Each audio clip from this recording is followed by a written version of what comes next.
Welcome everyone to our Halloween episode. This is a very special occasion, so we've both dressed up. Neither of us know what we look like yet. So I have a feeling one of us may be slightly overdressed, and I have a feeling it might be me. But it's Halloween, okay. Fuck it. Yeah. In 3, we're going to open our eyes and see each other. So, yeah. 1, 2, 3. What am I looking at? First of all, I'm you after you got your head shaved. You motherfucker. That's unbelievably funny, actually. I'm Geordie Beetlejuice. Oh. Geordie.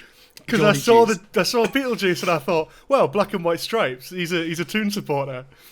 So I thought, here we are. So I'm gonna get sweating in this. So yeah. I did do something else, so I can take the hat off. So give me a second. You didn't shave your fucking head, did you? Motherfucker. Okay, fair enough. You got your hair cut today. I was assuming, I was thinking, if you're going to do a Paul George, you should have actually just gone for it. You motherfucker with that pose as well. No, please. You fucking cunt. Okay. Anyway, welcome to Nostalgia Bait, everyone. Oh my god.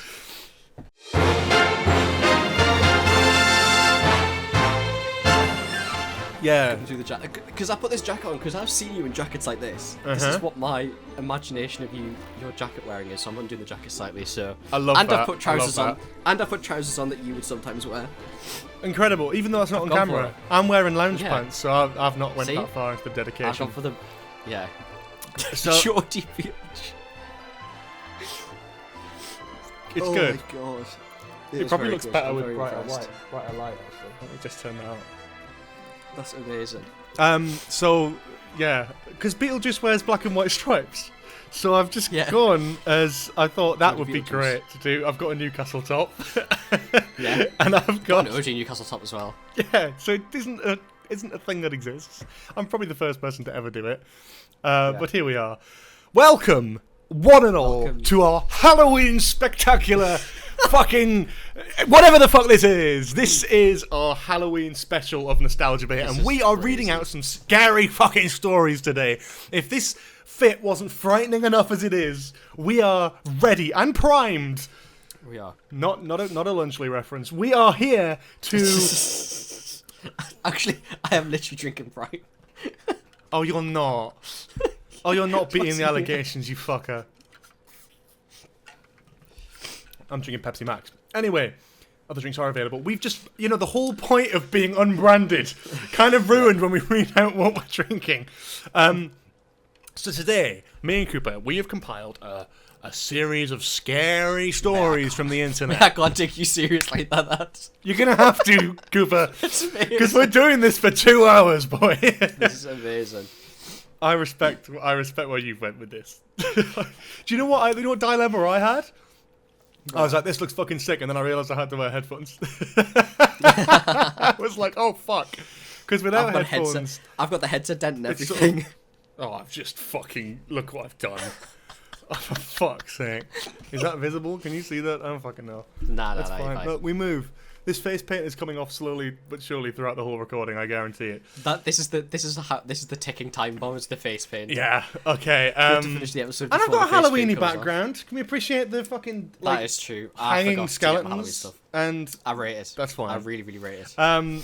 So yeah, we've got some scary stories. This is going to be fun. We're going to see how this goes. No fucking clue, because it's, with any special episode of Nostalgia Bait, we have no fucking idea what we're doing. So, how do you want to start it? Do you want me to start? Do you want you to start?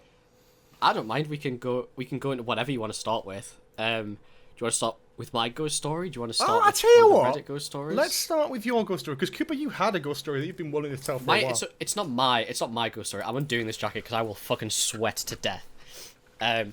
So my ghost story isn't my ghost story, but it's my family's ghost story. So it's my dad's, really. And I was born. So that's when good. I was... Oh, Jesus. That's the story. That's the story, ladies and gentlemen. Cut, fade, roll credits, fade to black. So when I was a baby, the house that we lived in when I was first born, My dad had one night where he woke up and saw a boy, ironically, in a football top, in a football outfit, standing at the end of his bed. What football outfit? I have no idea. What team? What fucking team was it like? Was it Man United, you fucking traitorous cunt? Because if it was, I've dropped the C-bomb twice in 5 minutes. Oh dear. So a kid in a football outfit, and my dad was like, "Oh, that's a bit weird." And then it happened again, like a few nights later. Like he woke up in the middle of the night and there was a kid standing at the bottom of the bed. Oh. And then over like weeks and weeks and weeks, one night, because obviously when a baby monitors that you get, the little ones. Sure. They heard crying over a baby monitor, and they're like, "Oh, that's a bit strange." Gone upstairs, because obviously I was a baby at the time. Went upstairs, me, completely sound asleep. Completely sound asleep. Go back downstairs, crying again. Go back upstairs, nothing. And then stuff kept happening, and I don't know the full story. I can't remember the full story and stuff like that. But like a few bits started happening. Like this happened loads of different times. I kept seeing it and stuff. So, my dad originally phoned, brought. I don't know what they're called. Like the people who commune with ghosts and stuff like that. Idiots. Brought one to the house and basically found out that the house was haunted. Basically, I mean, let me cook first. So I don't know about this. Basically, a boy had been hit by a bus in the surrounding area. In the house? No, that's alright. Got hit by a bus in the surrounding area, and he basically was the basically outside my parents' bedroom where they found him.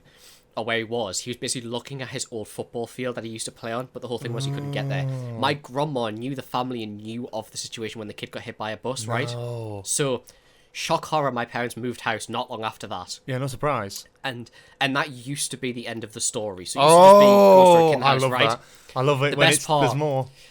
The best part is, my dad, through work, met a woman, like genuinely about 15 years later, right? Mm-hmm. And she was like, haha, funny story. I actually live in your old house. And dad was like, well, I've got a funny story for you. Told her this ghost story with the kid in the football shirt in the house. And apparently she went white.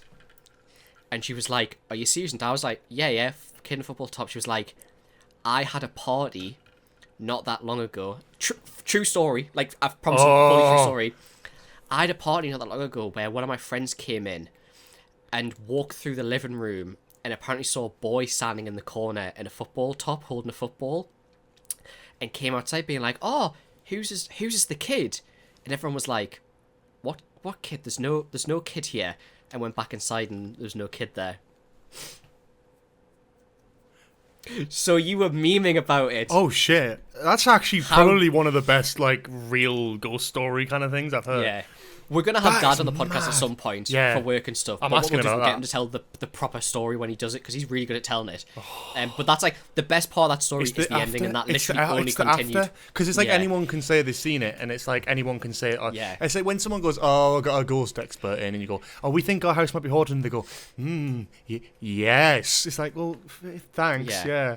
It's like, but that, when he spoke to someone 15 years later about it, and they were like, shit, I've had a similar. That's when it gets that's like too good to be true. You know, it's like that's insane.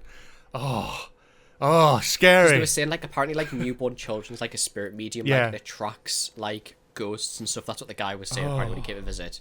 But the best part of that story is the like the epilogue for it, like the bit, like the bit 15 years later. That's the best bit, I think. After my story, do you want to start with one of your? I can do one of mine. So I've been looking at like a lot of different things. Like I have some favorites of mine online. Yeah.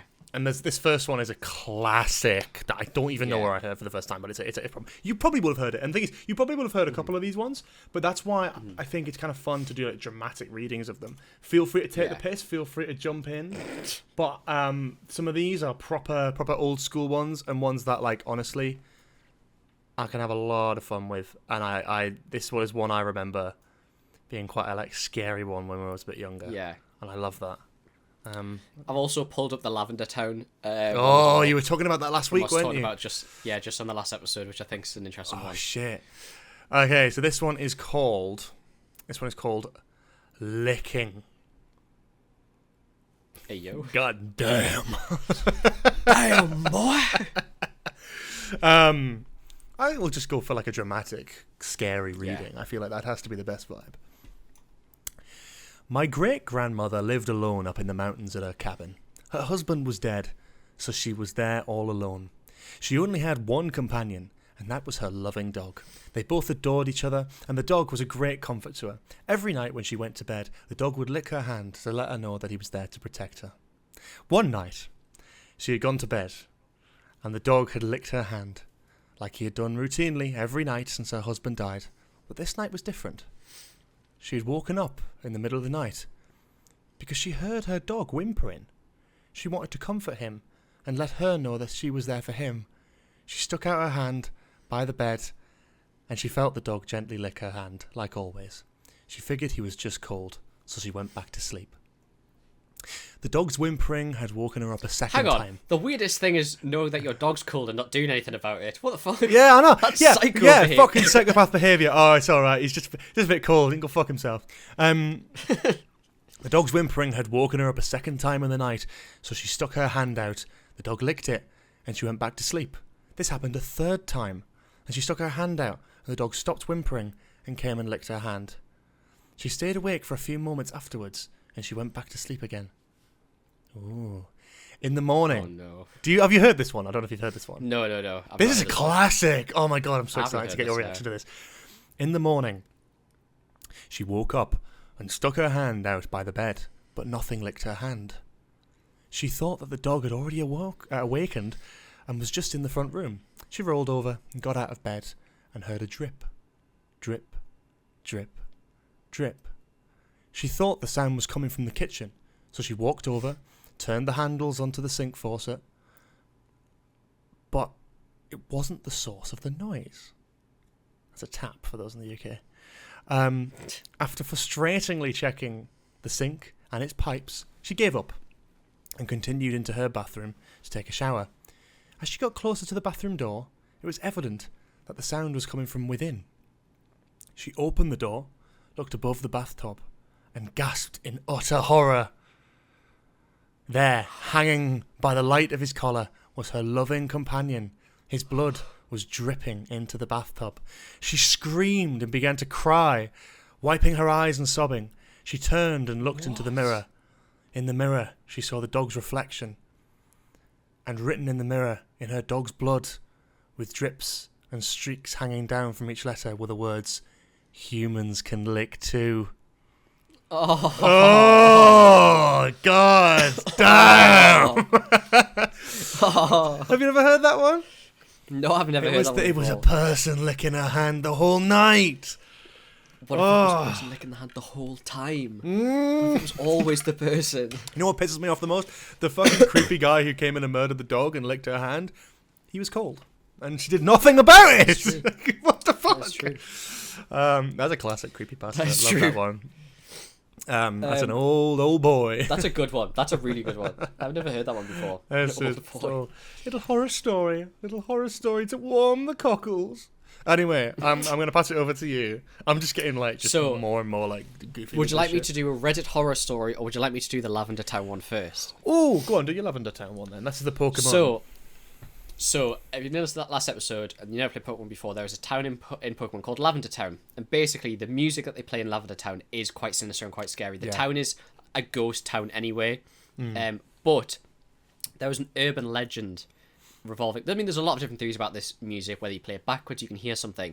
But there's a one for when the game first came out. It's an urban legend, and it's what's Pokemon's Lavender Town syndrome? If you're a Pokemon fan... and a frequent internet user, you may have heard the term Lavender Town syndrome. The cheerful sounding affliction is actually an urban legend about a creepy tune in Pokemon Red and Green for Nintendo Game Boy. The pair of games first released in Japan in 1996 and were later released in North America, Red and Blue. The Lavender Town song allegedly made children sick when they heard it, and in extreme cases it reportedly drove them to commit suicide. I will say, pre-warning, content warning for this. Yeah, for anyone. Jesus Christ, yeah.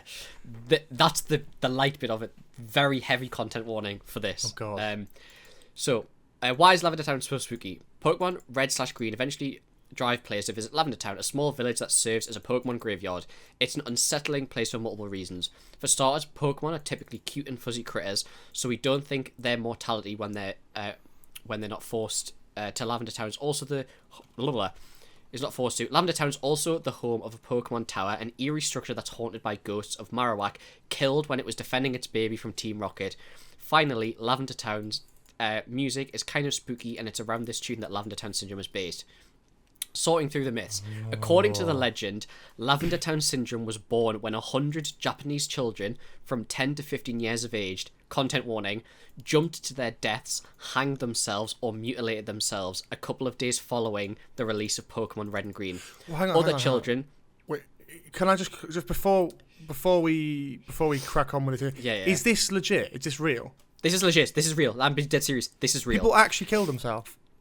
So, other children supposedly complained about nausea and severe headaches.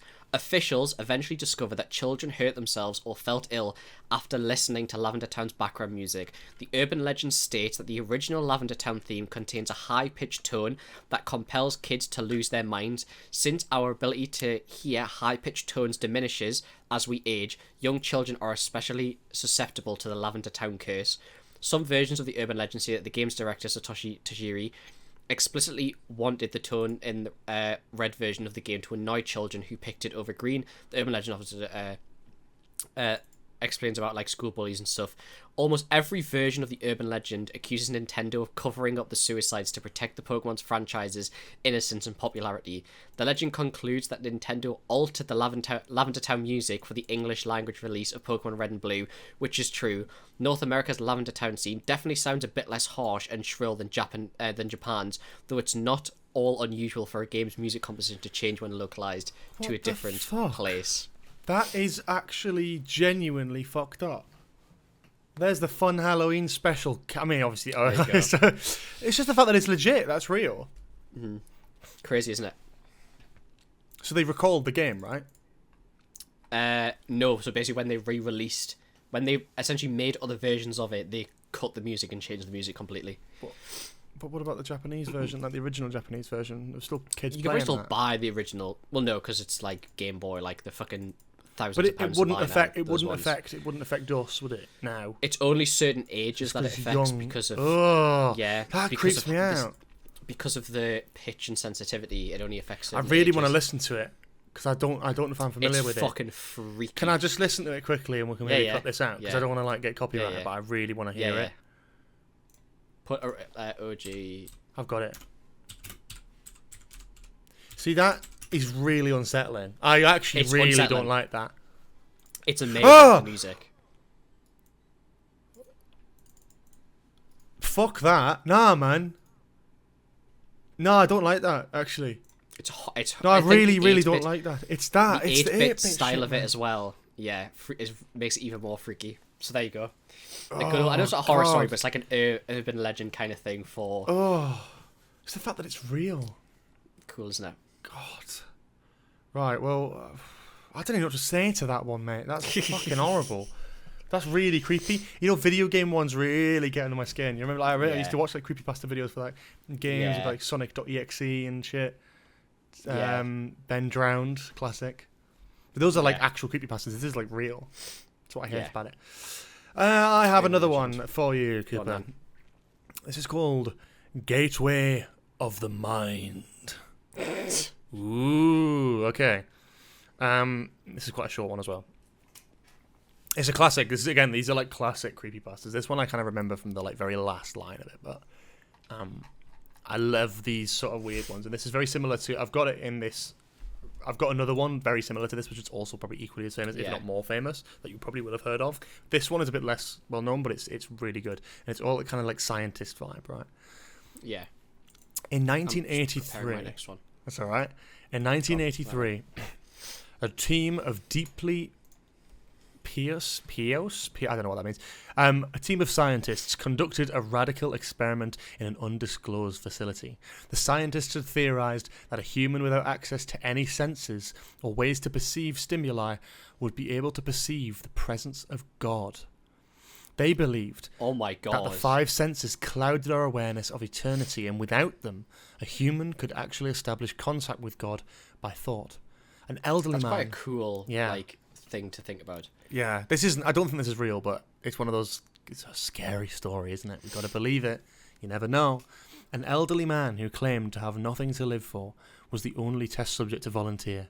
To purge him of all his senses, the scientists performed a complex operation in which every sensory nerve connection to the brain was surgically severed. Although the test subject retained full muscular function, he could not see, hear, taste, smell, or feel, with no possible way to communicate or even sense the outside world. He was alone with his thoughts. Scientists monitored him as he spoke aloud about his state of mind in jumbled, slurred sentences that he couldn't even hear. After 4 days, the man claimed to be hearing hushed, unintelligible voices in his head. Assuming it was an onset of psychosis, the scientists paid little attention to the man's concerns. 2 days later, the man cried that he could hear his dead wife speaking with him, and even more, he could communicate back. The scientists were intrigued, but were not convinced until the subject started naming dead relatives of the scientists. He repeated personal information to the scientists that only their dead spouses and parents would have known. At this point, a sizable portion of scientists left the study. After a week of conversing with the deceased through his thoughts, the subject became distressed, saying the voices were overwhelming. In every waking moment, his consciousness was bombarded with hundreds of voices that refused to leave him alone. He frequently threw himself against the wall, trying to elicit a pain response. He begged scientists for sedatives so he could escape the voices by sleeping. This tactic worked for 3 days until he started having severe night terrors. The subject repeatedly said that he could see and hear the deceased in his dreams. Only a day later, the subject began to scream and claw at his non-functional eyes, hoping to sense something in the physical world. The hysterical subject now said the voices of the dead were deafening and hostile, speaking of hell and the end of the world.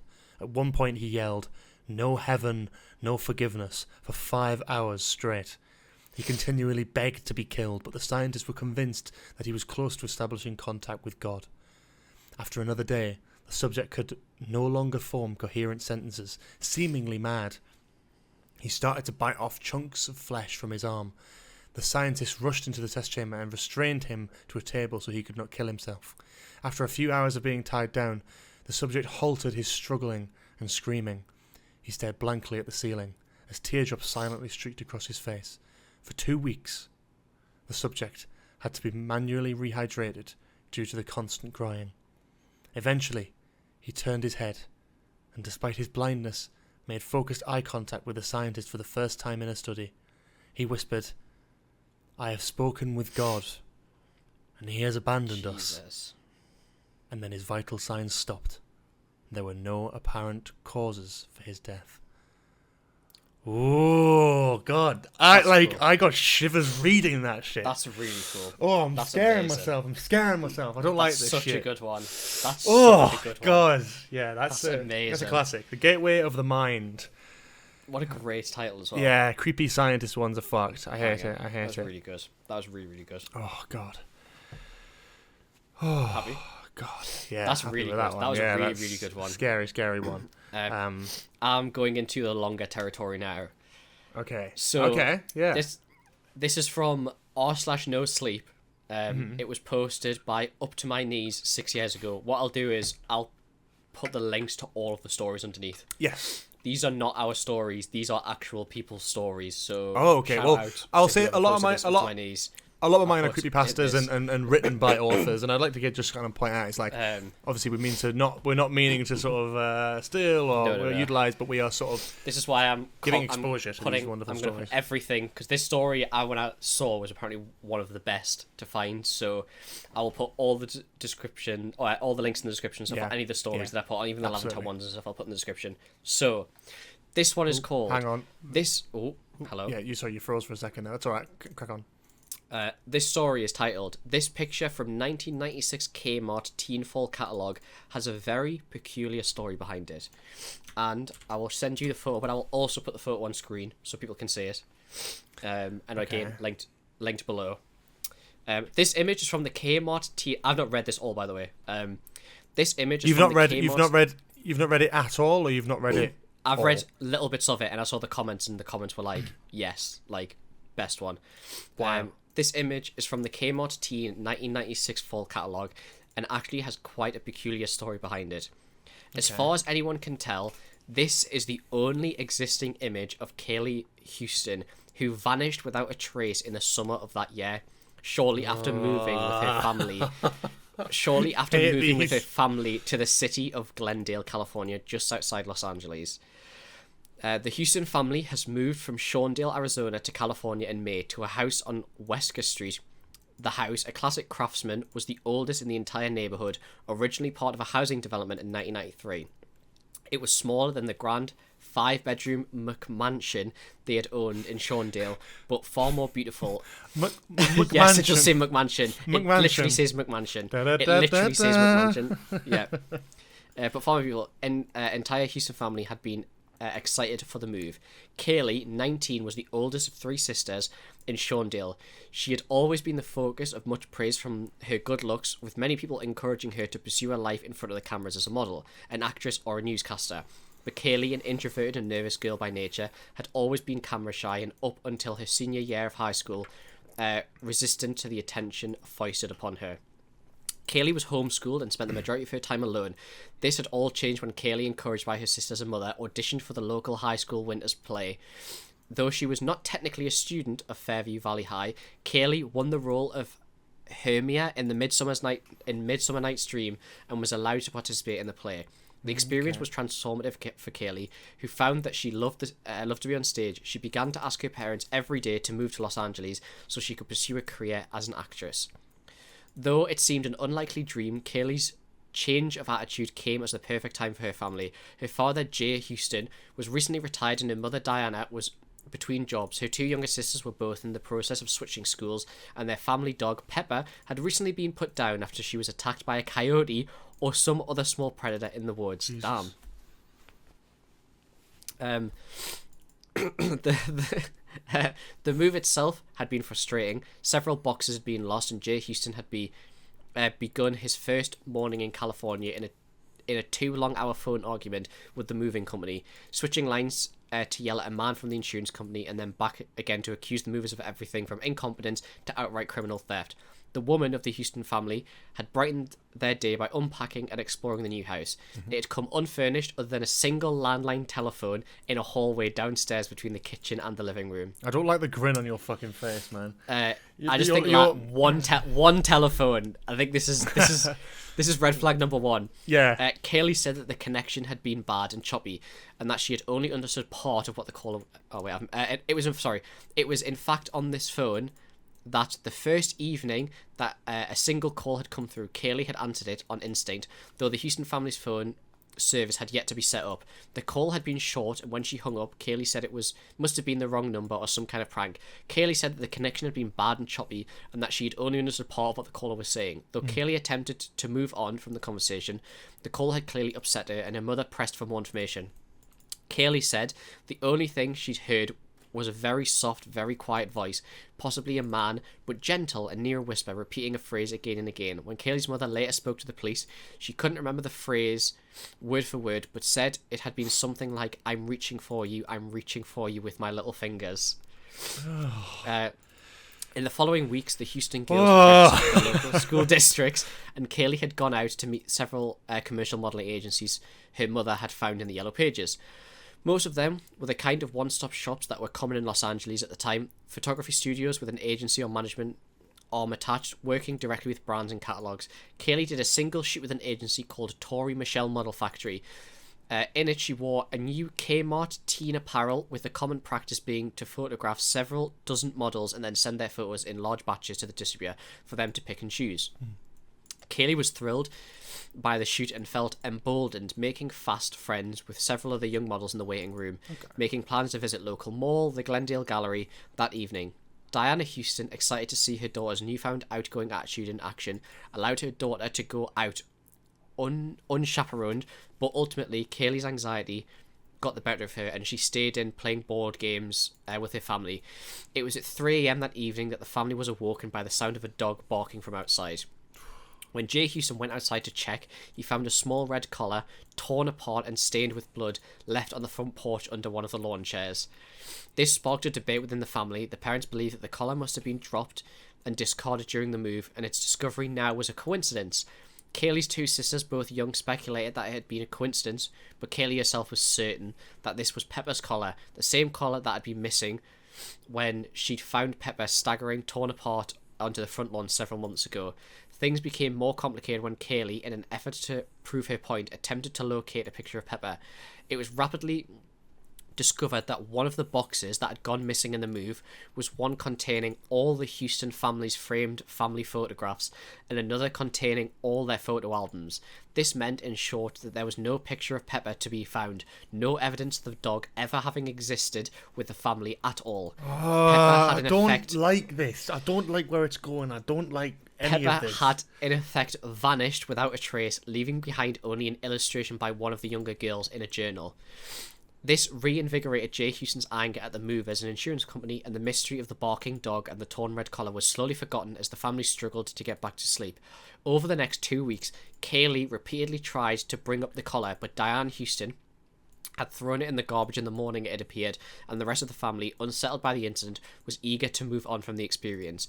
A month passed, and the appearance of the collar was mostly forgotten. One morning, on June 25th, Jay Houston contacted the Glendale Police Department to report that his wallet had been stolen. That evening, while walking home a long-awaited hangout with her new Los Angeles friends, Kaylee Houston disappeared and was never seen again. She was last seen at a Burger King on Brand Avenue at 6:35 p.m., headed back home to meet up with her younger sisters to see a movie. Jesus. There are reports of a girl matching Katie's description walking quickly, looking upset and anxious from several eyewitnesses, but none of them could confirm that it was her. In fact, efforts to confirm these sightings were when, in wake of Kaylee's disappearance, things became truly confounding. Glendale Police and LAPD, as was common practice, asked for a photograph with which to identify Kaylee, only for the Houstons to, with some degree of consternation, realised that they could not supply a single photograph of their daughter. Homeschooled, Kaylee had no yearbook photos. The entire family pictures from the vacation holidays had been lost in the move, and the single portrait of Jay Houston had kept with him all the time had gone missing the previous morning inside the stolen wallet. The Houstons, confused and upset, contacted Tori Michelle Model Factory, asking for the photographs from Kaylee's K-Mart shoot. They were informed, to great distress, that the negatives and only existing copies of the photographs had been mailed to the K-Mart headquarters in Illinois 2 weeks prior, and since Kaylee had not taken a headshot, there were no photos on file. The Houstons, at a loss, contacted Fairview Valley High, hoping to get a photograph of Kaylee from her performance in the class production of A Midsummer Night's Dream. Furthering their frustration, they learned that the single large photograph taken of the cast and displayed in the auditorium had been vandalised in a student break-in in March. Half of the photograph, including the portion featuring Kaylee, had been torn off. The culprit was never found. The photographer herself, drama teacher Marcia Sims, had died of congestive heart failure in April, and most of her possessions given away through Goodwill. Attempt to find the original photo negative would be near impossible. Unable to supply a photograph, the Houstons were forced to wait for the publication of the K-Mart Teen Fall Catalogue. That the August bureaucratic red tape prevented the police from subpoenaing, yes, the full shoot across the state lines. And even when Kmart themselves tried to internally talk down the rest of the photographs 40 in total, they could not find them within the tens of thousands of photos submitted weekly for K-Mart marketing purposes from agencies all across the United States. The Houston family copied the single image of their missing daughter from the catalogue, and months after the disappearance were finally able to put up missing photos. The single glossary catalogue image plastered all over telephone poles and bulletin boards in Los Angeles County. Months passed, years passed, and Kaylee was never seen again. Slowly the posters stopped growing. After 4 years, the Houston family separated. Jay had become too angry, flying into rages, and had been involved in an litigation with the moving company, who he blamed for the disappearance of his daughter. Diane moved with the girls back to Shawndale, and then in with her ailing mother in Florida. Gina Houston, Kaylee's youngest sister, died of an overdose in 2007. Paula, the middle child, now takes care of Diana, who fell ill with Alzheimer's in 2010. Sometimes late at night, Diana will mistake Paula for Kaylee and can often be found in the front yard of their Tampa, Florida home, calling out for their dog Pepper. The 40 original photographs. Fuck off! I hate that. The 40 original photographs of Kaylee have never been found. In November 2013, a break-in was reported at the home of Andrew Michel, son of Tori Michel, and now the owner of the still operational Tori Michel model factory. At first, it appeared to be an intentional robbery, but the type of damage reported was more in the line with a small animal, with something having torn apart dozens of old files in the storage unit. Nothing was reported stolen. To this day, Andrew Michel and the LAPD assume it was a raccoon. Now, with the liquidation and closing of Kmart stores throughout the country and the collapse of the brand, one can only assume that these photographs and their negatives will have been moved out of storage somewhere. And it's for this reason I ask you for now. They have to be out there somewhere. The pictures, my pictures, the only picture of the original of the K-Mart catalogue photographs. You can help me find it. If you or anyone has this information of the originals and the rest of the K-Mart shoot, please contact me as soon as possible. I'm eager to find them. Stop keeping it from me. That was fucking scary. What do you think of that one? That was a real story. Real story, true story. All the ones I have are like the first two are also true stories. The next ones I have are also true stories. Because it's from Arsat No Sleep, which is where basically people submit their own stories.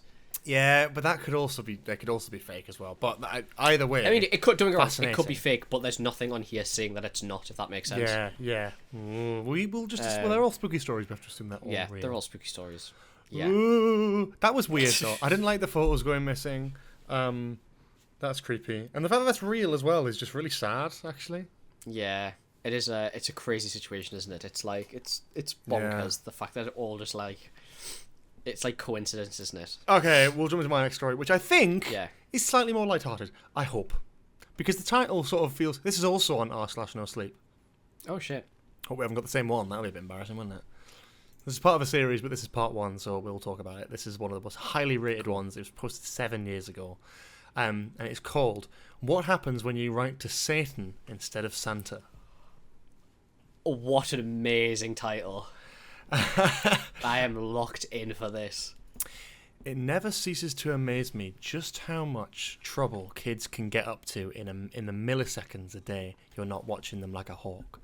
One time I took a phone call in the other room for 2 minutes and came back to find my 3-year-old daughter had somehow stripped naked, opened the front door, and used the front lawn sprinklers to take a shower.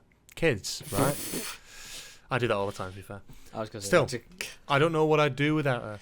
She's just started kindergarten in the fall, and the days feel strangely quiet without her screaming. Still, oh no, I've already read that bit. But just when my life was beginning to get peaceful, she managed to get up to trouble again. This time the solution isn't as simple as keeping the sprinklers off. If I leave them on, she always seems to find a way out to the front yard. No, this problem is serious. It all started with Miss Frazzle. Miss Frazzle is the kind of woman who starts wearing Christmas sweaters with cat hair all over them in the beginning of November. Fucking wrongin'. Because you're wrong. Red flag. Yeah, immediately. And she decides that her favourite holiday was merely a month and change away. She was going to have the students write letters to Santa Claus. Ordinarily that would be fine, but as Miss Frazzle's teaching abilities don't quite match the enthusiasm for cats or candy cane flavoured liquor, the students' letters got sent out with some spelling errors. As far as I can tell, though, my daughter is the only one who sent her letter to Satan instead of Santa. Wow. Ordinarily, that wouldn't be a problem. Just another funny story to add to the highlight reel. But that gets told when the family get together at Christmas. The problem, I mean, also, that's a terrible story to tell at Christmas. It's boring as fuck. My daughter sent a letter to Satan. Every year, she whips that fucking cork around. All the fucking family are like, oh, fucking hell, here she goes. So the envelope was black and smelled. What do you mean by that? And smelled faintly of charcoal. When I opened it, a piece of folded paper that must have been at least 500 years old fell out. I don't know how you're. This is like a Just News story. This is like giving shite. It's giving Just News. Yeah. It's giving other news stories. News sources are available. I'll type the contents out here for you. Dear Sarah, thank you so much for your letter. Would you believe that almost nobody bothers to write to me anymore? Well, nobody except Satanist. And those guys are weirdos. I have carefully considered your request for a life-sized living and breathing teddy bear, and I believe that our doctors down here have been able to put together a reasonable approximation of what you want. Frank and Teddy's schedule to arrive shortly after you receive this letter. Yours truly, Satan. Ooh. This one's shit. I must have looked rather stupid as I stood there staring at the letter in my hands, my mouth flapping open and closed like a fish as I tried to put my thoughts in order. But I wager I looked even stupider when I turned around to see a 7-foot-tall teddy bear standing behind me, and I screamed like a little girl. Frank and Teddy seemed unfazed by my reaction. I'm sure he's probably used to it. He was patched together with various bits of rag cloth, covered in what looked suspiciously like bloodstains. One of his eyes was a little black button, Coraline reference, and the other looked like a glowing ember set somewhere deep in the back of his head. He spoke in a booming, monotonous baritone that made me wonder if his vocal cords had been singed by hellfire. I am Frank and Teddy. I'm here to love you. I don't know why he sounds like that, but he does, so fuck it. Okay, wow, I said, nodding my head vigorously until I realised I was nodding for no reason and stopped. Are you Sarah? Frank and Teddy boomed out. No, I'm Sarah's dad, I replied. Really, I don't... listen, I don't really think that... Where is Sarah? Well, she's at school right now. Then I will go to school so that I may love her. He sounds a bit like Jimmy Savile in a costume. Wait a second. School is over now. I shall be home any moment. But you can't... Then I shall wait here, Teddy replied. Do you have any souls of the damned? He said. I need the souls of the damned to sustain myself. He goes, no, I'm afraid we don't. Cheetos are also fine. Frank and Teddy's got fucking jokes, man. Oh well, those will have to do. I'll help myself. I looked back down at the letter as Frank and Teddy wandered into my kitchen and saw that there was a customer service number written on the back. But before I could call it, I heard a scream behind me. I turned around and saw Sarah standing in the doorway, mouth hanging open, as she stared at Frank and Teddy rummaging through the cabinets and throwing things on the floor in his search for Cheetos. I turned around. This sounds like a comedy movie. This is like a fucking Dwayne Johnson movie. How long is it going for? Jesus Christ. This is a Dwayne Johnson movie, 100%. Honestly, because it's shit. Now, Sarah, honey, don't be scared, I said, but Sarah shot past me and leapt on Frank and Teddy's leg, wrapping herself around it, that she was lifted off the ground whenever he took a step. He's perfect, Daddy, she screamed gleefully. I can't wait to take him to show and tell. Wait, really? I asked, flabbergasted. Hold on, you can't bring a monster teddy bear to... Are you Sarah? Frank and Teddy's booming voice cut me off again. Yes, Sarah shouted. Frank and Teddy took a knee. My lady. Oh God, he's a fucking incel. He said, I have been enlisted by the Dark Lord Satan to serve at your pleasure. I will love and protect you and tear your enemies to shreds if need be. Cool, Sarah shouted, leaping to her feet and hopping around Frank and Teddy in circles. Not knowing what else to do, I typed the customer service on the back number on the back of the phone with my shaking hands. It rang once, and then a tired female voice answered. Hell customer service. How may I hell you today? Brilliant. Wait, did you just say, how may I hell you? The voice on the other end sighed. It's not my joke, she said. It's just something management forces us to say. This is very Beetlejuice coded, I'm not going to lie. It's very Beetlejuice coded. Okay. I think there's been some sort of mistake, the woman sighed again. Look, All heaven and hell placements are final. The appeal process is really more of a formality. What? I said. No, I'm talking about the 7-foot-tall monster teddy bear that just showed up at my house. Oh, the woman said, relaxing her tone a bit. You must be the Rogers household. Yes, that's right, I replied. Satan wanted to let you know that he hopes your daughter enjoys the gift, but that sadly he'll be out of office until next Wednesday, so he'll check back with you then. Well, can I maybe return it until then? No, the woman said flatly. So I'm stuck with a giant monster teddy bear until Satan calls me next week?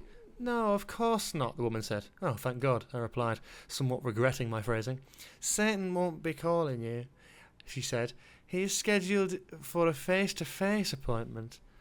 A few croaking sounds escaped my throat as she asked me if there was anything else I needed. When I couldn't answer, I heard her mutter something about how rude humans were before hanging up. I slowly turned around to see Sarah laughing with glee at Frankenteddy as he tossed her up in the air and caught her over and over again. I'm not sure how I'm going to keep a 7-foot-tall monster teddy hidden for the rest of the neighbourhood until Wednesday, nor do I have the slightest idea what I'm going to do when Satan himself shows up at my doorstep. Right now, I only know one thing for certain. I'm going to have to buy more Cheetos. And that's on the r/no sleep Reddit, which you said are all true stories. Which I said apparently are all true stories.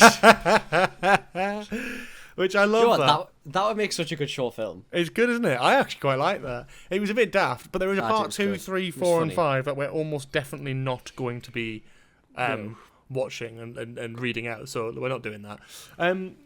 I'll let you tell a story now, Cooper. You're going to go for another frightening... Go back to the frightening horror again. Back to the creepy...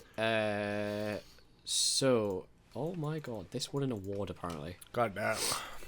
So this is from r/no sleep again. This is from grand_theft_motto, and apparently this won the scariest story of 2019, the most immersive story of 2019. Right. Apparently. So. Okay. The most immersive story.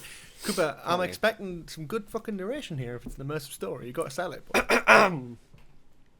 Something walks whistling past my house every night. Sorry. I just love it's like. Yeah, proper narration.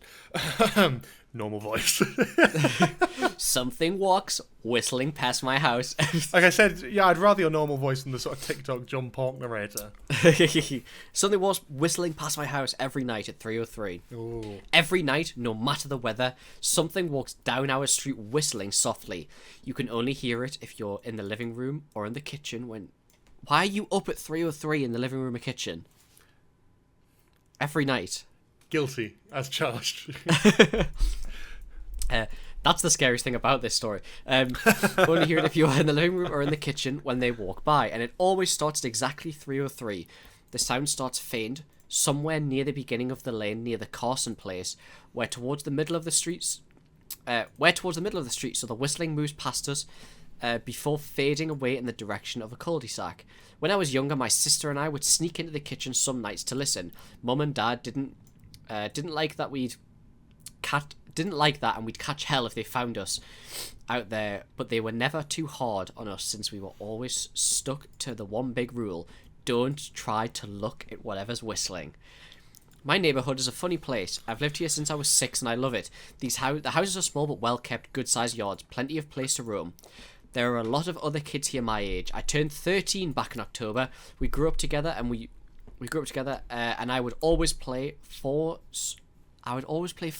in the cul-de-sac or roam around from the back porch to back porch in the summer. This was a good place to grow up. I'm old enough to see it, and there's only the two strange things here: the night whistling and the good luck. The whistling never bothered me much. Like I said, I couldn't hear it from my bedroom, but Mum and Dad don't like talking about it, so I've stopped asking questions. My dad is a strong guy, tall and calm. He has an accent since he moved to the US as a kid. His family, my grandparents, they're from the islands. That's what they call it. My dad, the only time he isn't so calm is if the whistler comes up. I'm having a struggle reading this, I don't know why. That's alright, go on. He talks a little quicker. Then. Eyes move faster, and he tells us not to think about it so much and to always remember the one rule, the big rule: don't try to look outside when the whistler goes past. Creepy. Not that we could look even if we wanted. See, there are shutters on the inside of every window. thick pieces of heavy canvas that pulled down from the top and latched to the bottom of the window frame. This is a weird situation. Yeah, it's a very specific one. Yeah, each latch has a small lock about the size of what you'd find on a diary. My dad locks those shutters every night before we all go to bed and keeps the key in his room. My mum, I don't know what she thinks about the whistling. I've never seen her out in the living room before 3:03 when the sound starts.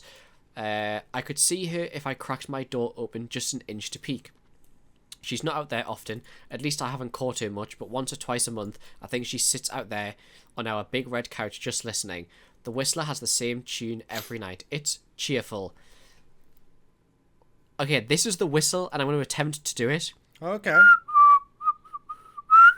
It's like da da da da da da da dum da da da da da da dum. That's not whistling. That's not whistling at all. No. That's what it's written as. So.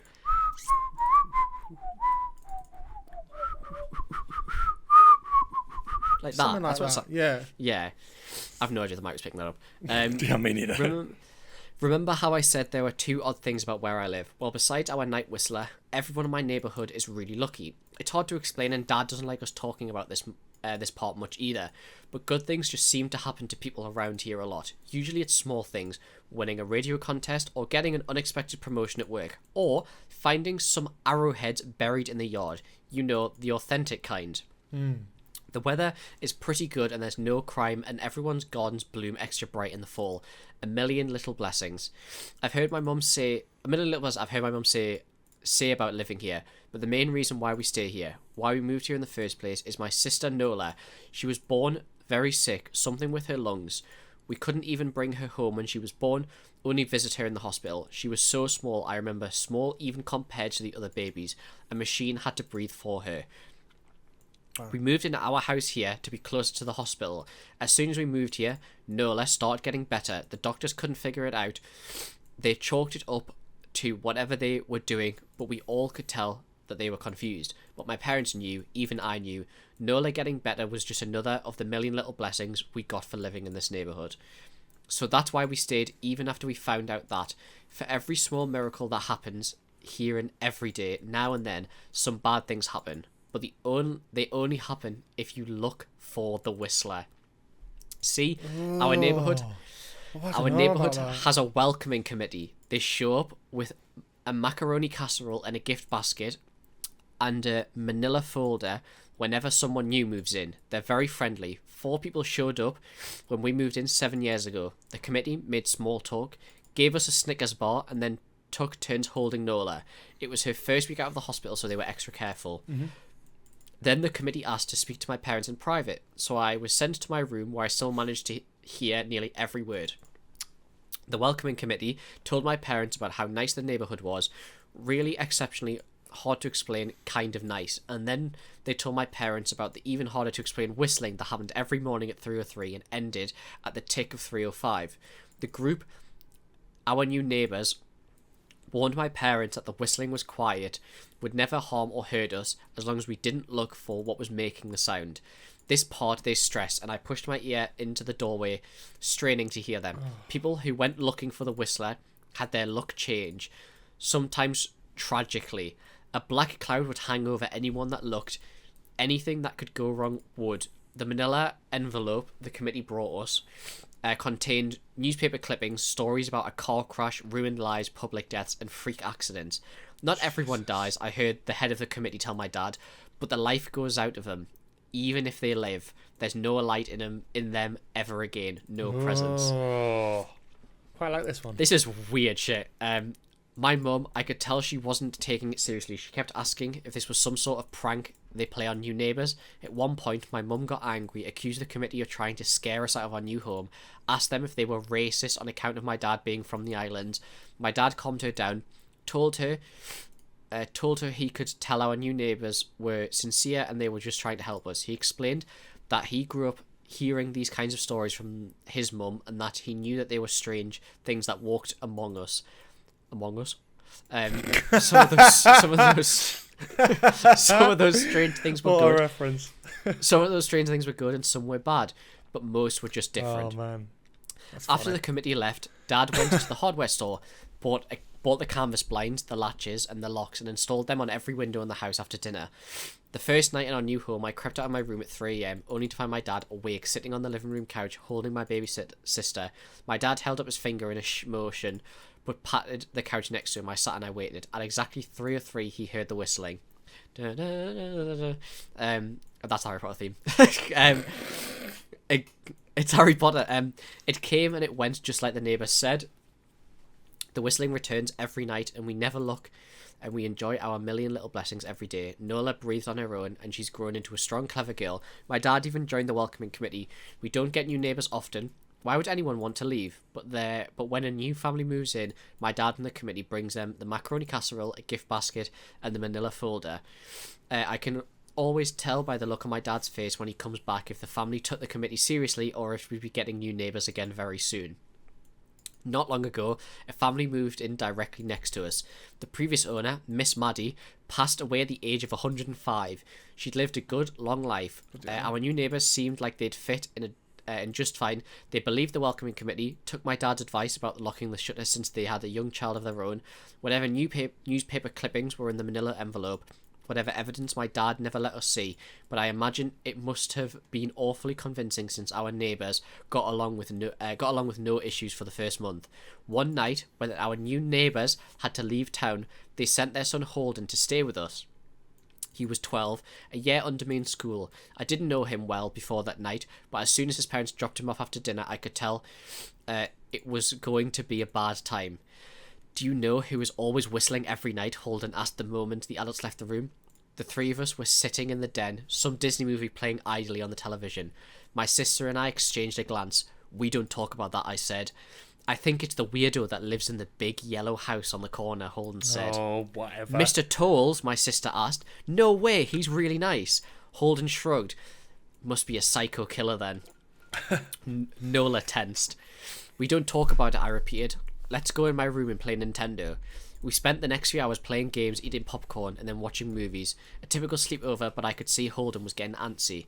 After my parents had wished us good night, locked the blinds and gone to bed, Holden stood up from his beanbag and walked over to where Nola and I were sitting on my bed. Have you ever tried looking? He asked. It's nearly time. Like most sleepovers, we'd conveniently ignored any suggestion of a bedtime. I was shocked to see he was right. It was almost 3 a.m. I sighed. We don't. I say I can't even try looking because my dad locks the blinds every night and hides the key. He continued ignoring me. So does our dad, said Nola. No, replied Holden. No, he doesn't. You saw him do it, I said, a little sharper than I meant to sound. Holden grinned. Your dad locks the blinds. Yeah, but he doesn't hide the key. He keeps it right on his normal keychain. So, I asked, worried I already knew what he was going to say next, because I had noticed that my dad didn't bother hiding the key anymore after all these years, because he knew we took it seriously. So, after your dad locked up and before your parents went to bed, I went to the bathroom, and on my way, I may have peeked into their room, and I may have seen your dad's keys, your dad's keychain on his nightstand, and maybe I went and borrowed the key to the blinds. Nola and I stared, and his grin only grew wider. You're lying, I said. Holden shrugged. You can check her if you want. Just open your parents' door and look. You'll see his keychain right there on the nightstand. Stay here, I told both of them. Don't move a muscle. I hurried over to my parents' room, but hesitated at the door. If Holden wasn't lying, my dad would be angry, beyond angry. I was scared thinking about it, but more scared of an open window with the whistler right outside. I opened the door barely an inch and and looked in, but it was too dark. Taking a deep breath, I walked into the room. 2 steps into the dark, I froze. Why would you? The whistling started, and I could hear it clearly from my parents' room. I never realised, but they must have heard the sound every night since we moved into the house. They never told us. I don't think I could have slept through it. I stood there listening to the whistling come closer, unsure whether I should turn on a light or call out for my dad.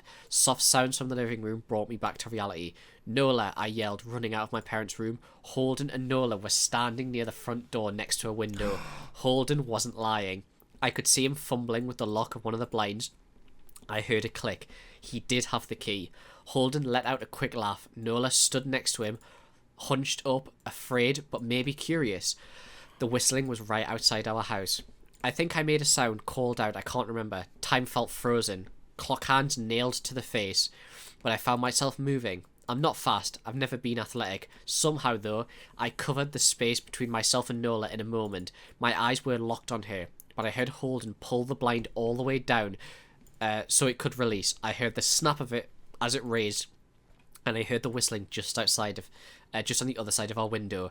But I had my arms around Nola, and I turned us so we were facing away from the window. At the same time, I jammed my eyes shut, the blind wide open.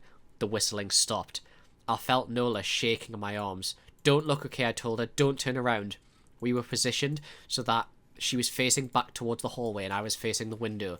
My eyes were still closed. I felt her nod in my shoulder. I reached out with my arm, not holding Nola, and tried to touch Holden. My hand brushed against him. He was shaking worse than Nola. Holden? I asked. Silence. I reached past him and gingerly felt for the window, eyes still sealed shut. The glass was cold against my fingertips, colder than it should have been for the time of the year. I moved my hand up to the window, searching for the string to the blind. The glass began to get warmer the further I reached, and there was a gentle hum feeding back into my fingertips. I tried not to think about what might be on the other side of the window. Finally, I touched the string and yanked the blinds shut. I opened my eyes. In the dim light leaking from the kitchen, I could make out Holden, pale and small, staring at the now closed window. Holden? I asked. He turned towards me, and he screamed. Everything became a flurry of motion. Light sparked to life in the hallway and the living room. My parents' footsteps thudded across the hardwood floor. I didn't turn to look back at them. My eyes were glued to Holden.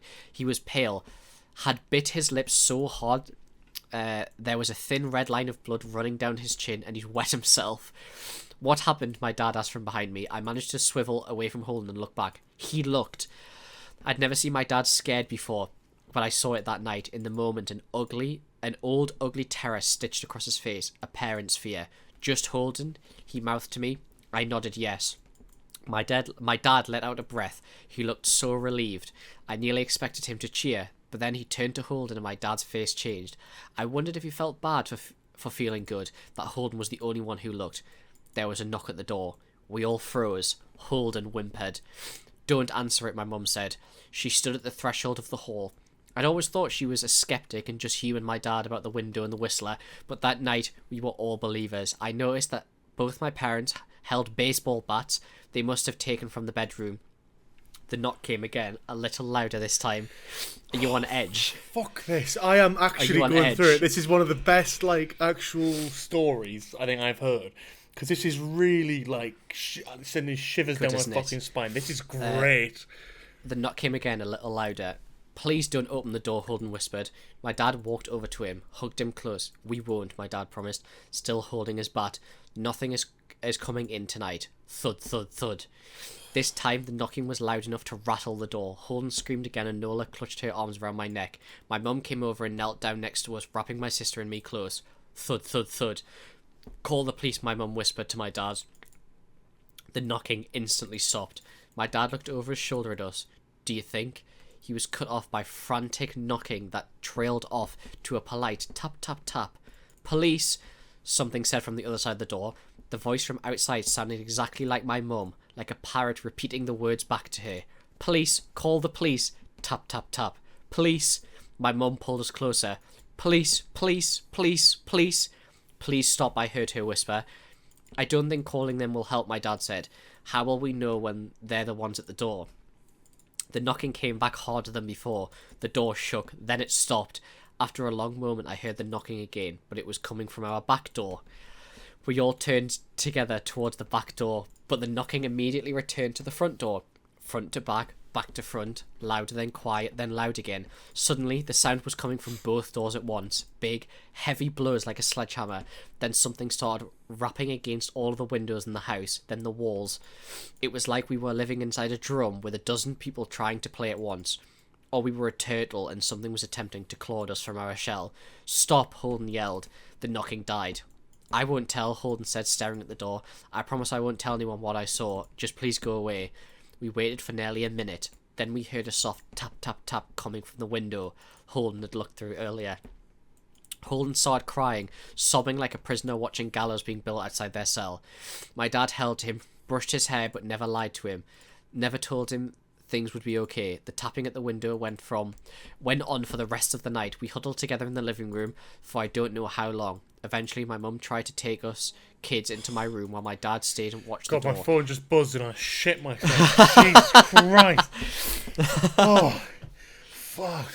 Okay, go on, keep going. But the second we moved into my bedroom, the knocking came so loud it was impossible to ignore. I was afraid the door couldn't take it. We went back to the living room and the knocking stopped. Only the tap tap tap on the window remained. None of us slept that night. The tapping stopped around 7 a.m. That's about the time the sun came up. We waited another 2 hours before my dad opened the blinds from the window. He made us all go back to my parents' bedroom first. I heard him open the door and then come back in. Okay, he told us, it's done. Holden's parents came back around lunchtime. My mum and dad walked Holden over to his house and they all went inside for quite a while. Nola and I watched from the window. She stuck to me the whole time, right at my side, sometimes holding my hand. When my parents came back, they looked grim, but wouldn't tell us what they said to Holden's family. It was a Sunday, so we all spent the day together, ordered pizza and watched movies. That night, everyone slept in my room, Nola and my mum in the bed with me and my dad in a chair he'd pulled over. There was no knocking that night, or any night since. We didn't see much of Holden or his parents for the rest of the week, but by Thursday, there was a moving truck in the driveway. Nola and I watched them packing up the whole afternoon after school. Mm-hmm. What sticks with me the most is how tired Holden and his parents looked. All three had the same pallor, grim mouth and lightless eyes. Even from across the street, I could tell something was very wrong. Holden and his family were gone before sunset. I remember what the original welcoming committee said to my parents when we moved in. Not everyone who looks at the Whistler dies, but even those that live have the light go out of them, and the rest of their lives are full of misfortune and million little tragedies. I think Holden's parents must have looked either to comfort him if they didn't believe, or share the burden if they did. I watch Nola some days, happy and young and alive, and I wonder if I'd been slower if she'd looked out the window that night. Would I have looked to comfort her, to share that burden? I'm glad I don't have to find out. We still live in that house in that neighbourhood. We still hear the Whistler walking past every night. The blessings, the luck, the good things here are too good to leave. But we're careful. We don't have friends over to spend the night anymore, and my dad hides the keys to the blinds very, very well. Not that I've gone looking. Some things you just don't need to look for. That's the end. That is one of the best sort of short horror stories I think I've ever heard. That is really, really good, and I'm really impressed. GTM _motto is that's fucking go to that story. You've cooked there, my friend. Also, he's a horror writer, amateur exorcist, banger, absolute banger. Again, I will. That's a film. Put it in the description. That should be a film. Yeah, made 100%. Oh, it's fantastic. I will put it in the description. Banger, absolute banger of a story. He has Twitter, at Travis B. Wright on Twitter. Bro, I'm following. I don't care. I'm actually following. Yeah. Goated story. Travis B. what, sorry? Travis B. Wright. Goated. That is such a good... Oh, he has books out and everything. Wow. Banger. Go and check him out. That's a banger story. Creepy. Banger story. So cool. I've done 4. Would you like to do one more? I've got my 4th, and I've got a 5th if need be. Have you? I mean, we've only done an hour, and we can probably do a little bit more. So how long's your next one? My last one's fucking long, like longer than all the rest of them. I don't know if we should do any more longer than that, because that was a long fucking time. Would you like to do your next one? My one is relatively short, and then the other one is a little bit longer, but it's not too bad. Yeah. So maybe that'll take us to the end. I'll save this for next year. Okay. This one I have not read, but I've seen it on r/scary stories, written by Josh J 444. A lot of people were like, "Yeah, it's pretty cool." Apparently, this is this guy's first story. Really? And it was posted 4 years ago. It's one of the biggest on there, so pretty good. Oh my god! It's called, and it's quite fitting given the last story. It's called "Emergency Alert." Do not look outside your windows. That's a very good follow-on from. Emergency alert. Warning, this is not a test. I repeat, this is not a test. Citizens of the world, lock all doors, close all of your blinds. Do not go near any windows. Do not look outside. Do not leave your house. Stay in a room with no windows. Gather what supplies you can. Turn all the lights off. Do not open the door for anything. When I first heard it, it didn't even sound real. It sounded fake, like something in a horror movie. But it was an emergency, so I decided I should probably do what they tell me. I grabbed a flashlight, pillow, my phone, charger, food, and other basic stuff to keep me entertained while this stuff happened. I had no idea what was going on, but once I got into my bathroom, and got comfy, I texted my parents asking them if they got the alert. They also did. They said, citizens of the world, did they actually broadcast to the whole world? I asked myself. So I texted an internet friend that lives across the world, and they said they got it too. Same exact message. And to be honest, it's kind of scary. They tell you what to do, but not what's going on, and people are scared of that. 20 minutes later, emergency alert. This is not a test. I repeat, this is not a test. Unknown creatures have been knocking on people's doors and killing people that open the door. There is 5 major hotspots: Washington D.C., Tokyo, Toronto, Moscow, and London.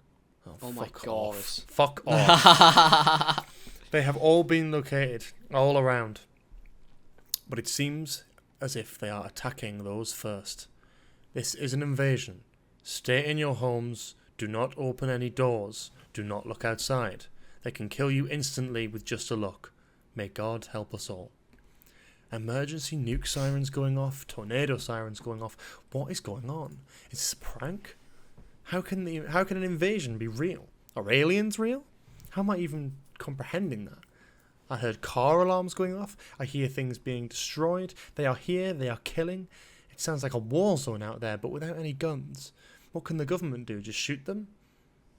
But they would die looking at them. There's no possible way we could ever survive this. We are going to die. I text my parents, but no answer. I text my brother and sister, no answer. I start to panic now. What if my family is gone, and all I can do is listen to the other people's families being murdered? The nuke sirens have started again, and they are very loud, shaking my whole apartment. I wonder what other people in my building are thinking. Probably like me, this is it. This is the end of the world. Everyone on this planet will die. I hear a knock on my door. I don't answer it. I hear someone screaming for me to open it. I mean, it sounded human. Should I open it? No, that would be stupid. Emergency alert. This is not a test. I repeat, this is not a test. The extraterrestrials are attacking every major city in the world. There is a lot of them. We have... Sorry. Okay. This is a great little story, but I do find some of the dialogue quite funny from this official. Every country in the world, there is a lot of them. We have not found out what they want. Stay inside. Millions, if not billions, are dead. Stay inside. It's as if the government has given up now. There's no way to fight, and these messages are less helpful each time they come on. If billions are dying, then I don't know how we can survive this. I mean, I have so far, but it doesn't sound like for long. I hear buildings being destroyed, I hear cars being destroyed. My building has been hit a few times, and I'm hearing the world crumble before me. At this point, there's no reason to hope anymore. There's so many dying, and there's so much chaos, they will get everyone. I would love to know what one of those things looks like, but if I see them, I die. I hope someone takes a picture, and if we do survive, I want to see what's killing us. But the end is nowhere near, and I don't know how many people we have left. Should I just kill myself? Jesus. Maybe I should die before they get me. I don't want to die by those things. Plus, what if I do survive and get survivor's guilt? There's no way Emergency alert. This is not a test, I repeat, this is not a test. The extraterrestrials have left, and left billions of people dead. If you are alive, please tap the button on your phone now. If on a radio, tune to 104 and state your name and city. We will update you in 20 minutes. There's no way I would want to live. That's what I was going to say, and yet somehow I'm actually alive. Do I want to die now? Well, no. But how many people are alive? What did these things want? Why did they attack us? There's too many questions to even ask now. At this point, all we can do is try to figure out some numbers and restart society. How can a world like ours recover from something like this? How long until society is normal again? Will humanity ever be the same? I don't know. What do I do now? Is that I could have lost everything. I will text my friends and family and come back with some numbers. Emergency alert. This is not a test. I repeat, this is not a test. We've reported a little over 1 billion people accounted for. Not every country has technology, so we will investigate these countries in the coming months. We do not understand what these creatures wanted, nor what they have taken. In the next month or two, we'll be figuring out the next steps for humanity. May God help us all. Only 3 people I know survived. My sister, my uncle, my best friend. Everyone else is dead. I want to kill myself, but at the same time, humanity needs me. We need each other to continue human life. Only time will tell what to do next, if there's anything next. Jesus. Amazing story. But near the end of that, I looked at you, and there was something about you saying that story dressed like that I just couldn't take it seriously at all. It's the Beetlejuice thing, man. I just looked at your face and I was like, wow. I was like...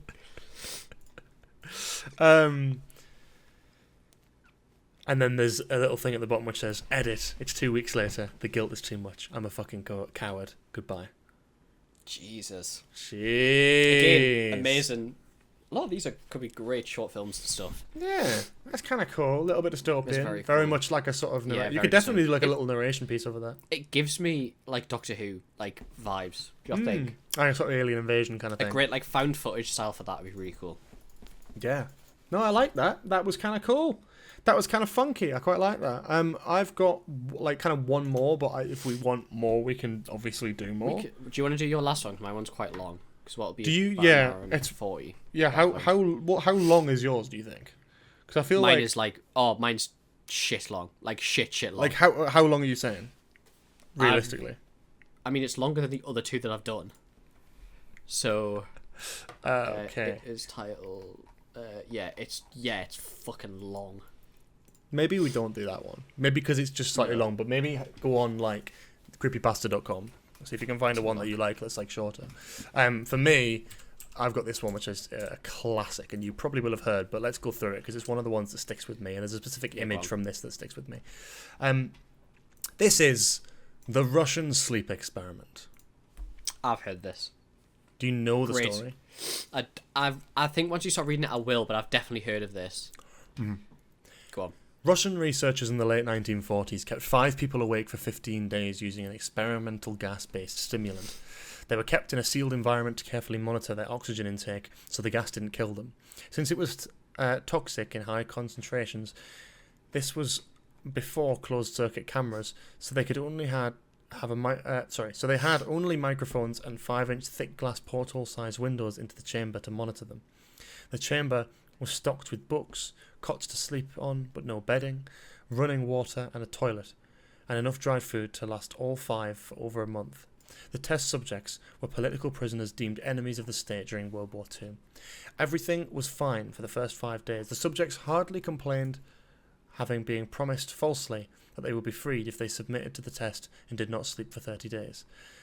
Their conversations and activities were monitored, and it was noted that they continued to talk about increasingly traumatic incidents in their past, and the general tone of their conversations took a darker aspect after the 4-day mark. After 5 days, they started to complain about the circumstances and the events that led them to where they were, and started to demonstrate severe paranoia. They stopped talking to each other and began Slow down. They stopped talking to each other and began alternately whispering to the microphones and one-way mirrored portholes. Oddly, they all seemed to think that they could win the trust of the experimenters by turning over their comrades, the other subjects in captivity with them. At first, the researchers suspected this was an effect of the gas itself. After 9 days, first of them started screaming. He ran the length of the chamber, repeatedly yelling at the top of his lungs for 3 hours straight. He continued attempting to scream, but was only able to produce occasional squeaks. The researchers postulated that he had physically torn his vocal cords. The most surprising thing about this behaviour is how the other captives reacted to it, or rather didn't react to it. They continued whispering to the microphones until the second of the captives started to scream. The two non-screaming captives took the books apart, smeared page after page after page with their own feces, and pasted them calmly over the glass portholes. Screaming promptly stopped, and so did the whispering into the microphones. After 3 more days passed, the researchers checked the microphones hourly to make sure they were still working. Since they thought it would be impossible that no sound could be coming with 5 people inside, the oxygen consumption in the chamber indicated that all 5 must be alive. In fact, it was the amount of oxygen 5 people would consume at a very heavy level of strenuous exercise. On the morning of the 14th day, the researchers did something that they said they would not do to get a reaction from the captives. They used the intercom inside the chamber, hoping to provoke any response from the captives. They were afraid were either dead or vegetables. Oh my god. They announced, "We are opening the chamber to test the microphones. Step away from the door and lie flat on the floor, or you will be shot. Compliance will earn one of you your immediate freedom." To their surprise, they heard a single phrase in a calm voice response. "We no longer want to be freed." Man of 1,000 voices. Debate broke out among the researchers and military forces funding the research. Unable to provoke any more response using the intercom, it was finally decided to open the chamber at midnight on the 15th day. The chamber was flushed of the simulant gas and filled with fresh air, and immediately voices from the 5 microphones began to object. 3 different voices began begging, as if pleading for the life of loved ones, to turn the gas back on. The chamber was opened and the soldiers sent in to retrieve the test subjects. They began to scream louder than ever, and so did the soldiers when they saw what was inside. 4 of the 5 subjects were still alive, although no one could rightly call the state that any of them were in life. The food rations past day 5 had not been as much touched. There were chunks of meat from the dead test subjects' thighs and chests stuffed into the drain at the centre of the chamber, blocking the drain and allowing 4 inches of water to accumulate on the floor. Precisely how much of the water on the floor was actually blood was never determined. All 4 surviving test subjects also had large portions of the muscle and skin torn away from their bodies. The destruction of flesh and exposed bone on their fingertips indicated that the wounds were inflicted by hand, not with teeth, as the researchers initially thought. Closer examination of the position and angles of the wounds indicated that most, if not all of them, were self-inflicted. The abdominal organs below the rib cage of all 4 test subjects had been removed. While the heart and lungs and diaphragm remained in place, the skin and most of the muscles attached to the ribs had been ripped off, exposing the lungs through the rib cage. All the blood vessels and organs remained intact, and they had just been taken out and laid on the floor. Fanning out around the eviscerated but still living bodies of the subjects, the digestive tract of all 4 could be seen working, digesting food. It quickly became apparent that what they were digesting was their own flesh that they had ripped off and eaten over the course of days. Most of the soldiers were Russian special operatives at the facility, but still many refused to return to the chamber to remove the test subjects. They continued to scream to be left in the chamber, and alternatively begged and demanded that the gas be turned on, lest they fall asleep. To everyone's surprise, the test subjects put up a fierce fight in the process of being removed from the chamber. One of the Russian soldiers died from having his throat ripped out.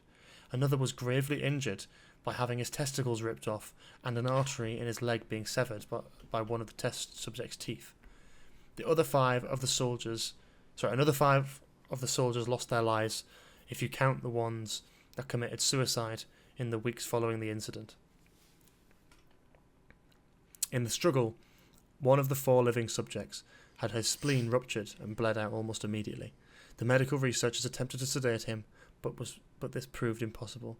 He was injected with more than 10 times the human dose of morphine derivative. Oh my god. And still fought like a cornered animal, breaking the ribs and arm of one doctor.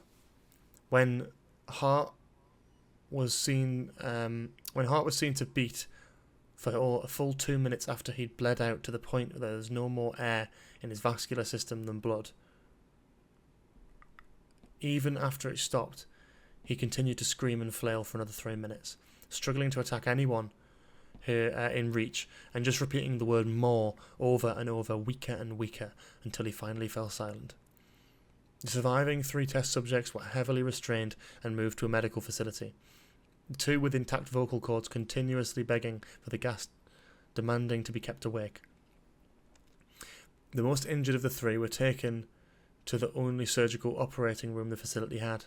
In the process of preparing the subject to have his organs placed back within his body, it was found that he was effectively immune to the sedative that they had given him to prepare him for the surgery. He fought furiously against the restraints. When the anaesthetic gas was brought out to put him under, he managed to tear most of the way through the 4-inch wide leather strap on one wrist, Jesus. Even though the weight of a 200-pound soldier was holding that wrist as well. It took only a little more anaesthetic than normal to put him under, and the instant his eyelids fluttered and closed, his heart stopped. In the autopsy of the test subject that died on the operating table, it was found that his blood had tripled the normal level of oxygen.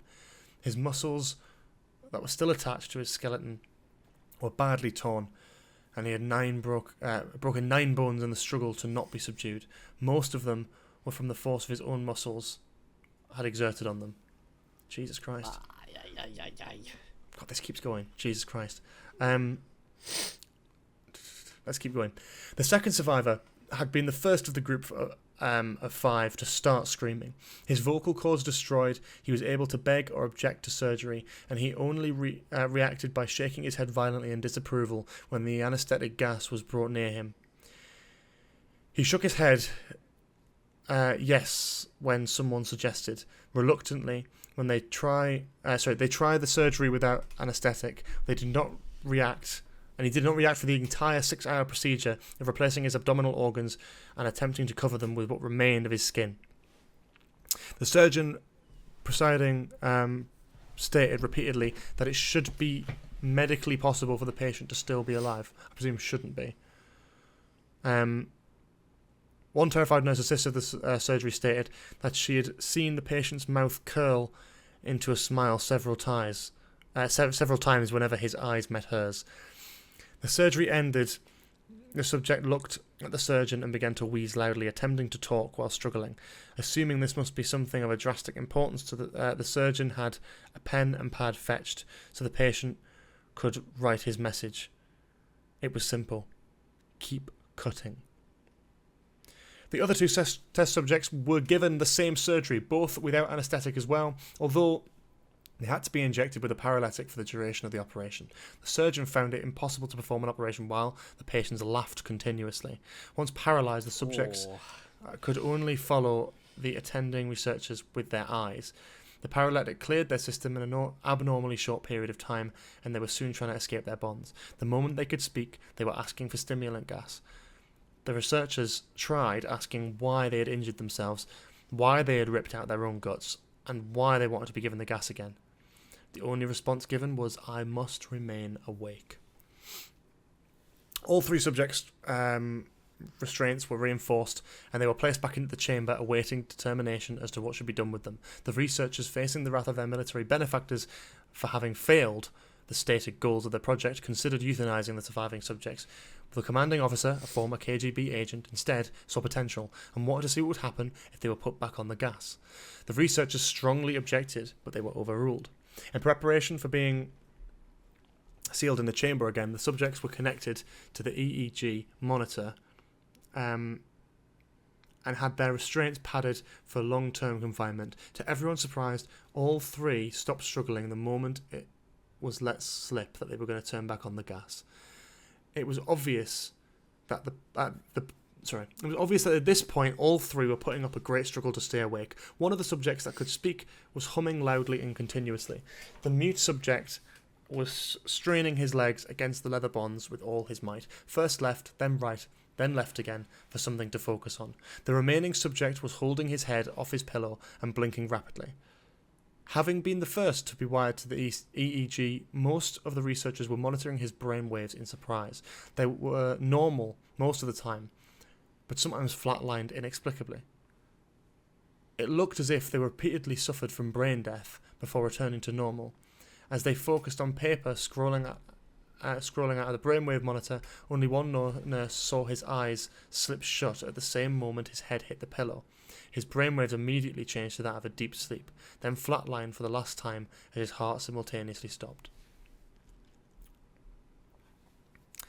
The only remaining subject that could speak started screaming to be sealed in. His brainwaves showed the same flatlines as the one who just died from falling asleep. The commander gave the order to seal the chamber with both subjects inside, as well as 3 researchers. One of the named 3 immediately drew his gun and shot the commander point blank between the eyes.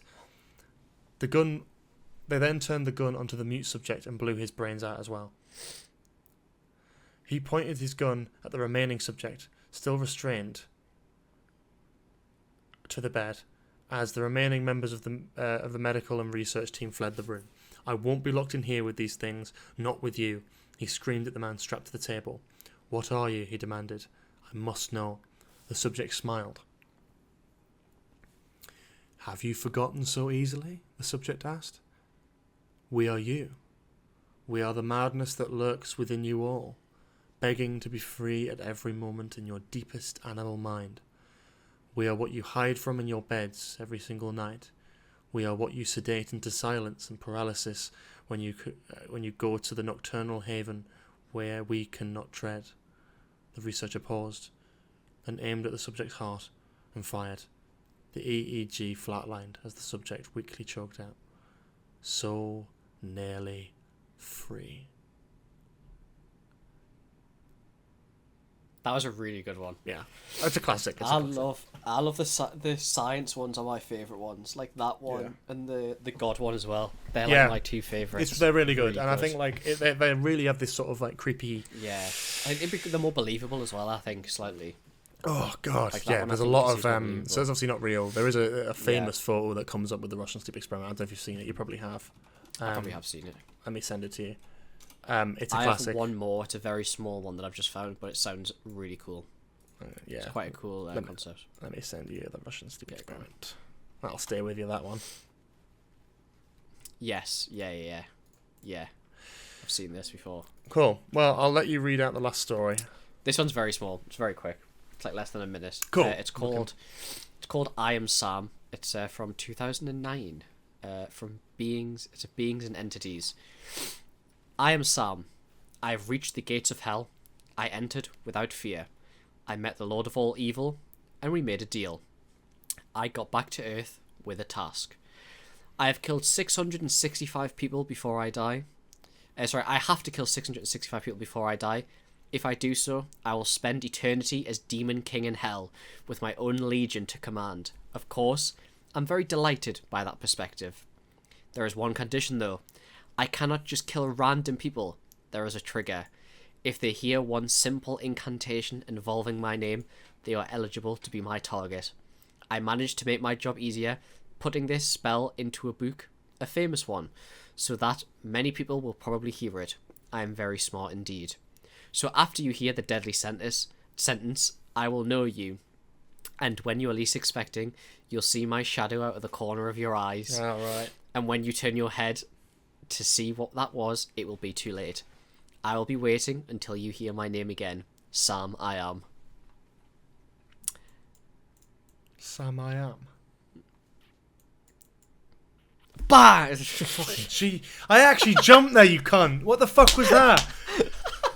Oh my god, you can catch that on the fucking recording. I don't know what I expected you to be. I was just confused, if anything. Jesus Christ. I was hoping he'd be called something like Keith. Keith I Am. Oh, Jesus. Well, it's been a good episode. This has been good. I am tired and I'm scared. Yeah, you're scared. And I am actually. That has been actually genuinely frightening. Really so I hope that our viewers and listeners Do you have a favourite? The Whistler one, your one was excellent. And that was really cool. Yeah, I really enjoyed your God one, the one of the guy who loses all 5 senses. It's a really good one. I love. Oh, the Gateway to the Mind. Yeah, Gateway to the Mind. Yeah, Fascinating. one. There's some really good ones. And obviously you can find all of these and more linked in the description below. We'll put them all in the description. There's so many wonderful horror stories out there, so we'd love to know what your favourites are. Yeah. But this has been our scariest episode yet.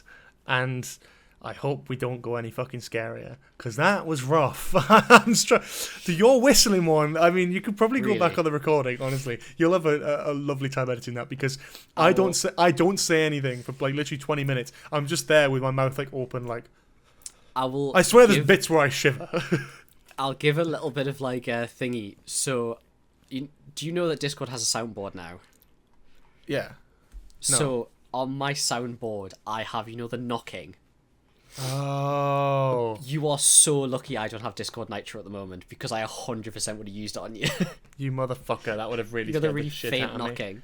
That would have really scared the shit out of me. Oh, God. Yeah, I'm glad you didn't do that, you I don't have Discord Nitro at the moment. Prick. That's not nice. Oh, anyway. God. Thank you so much for watching. Good. Happy Halloween, everyone. Happy Halloween. And... yeah, we'll see you all next week. I don't even know what we're doing from here. Do you want to know the scariest thing of all? Go on. It wasn't George the whole time. It's been me. It's been Cooper the whole time. Anyway, yeah. I am Beetlejuice, to be fair. I am Beetlejuice. Yeah. Like, there's no reveal. There's no denying it. No, I'm not. It's actually George under here, believe it or not. But I am actually, the reason I picked this is not because I thought it'd be funny, not because I thought it'd be thing, but I actually relate very spiritually to Beetlejuice. I'm just going to wrap this episode up by talking about that, because I think that's really important to me. And I love it. Beetlejuice is a great character with a lot of different things and a lot of different vibes going on. And,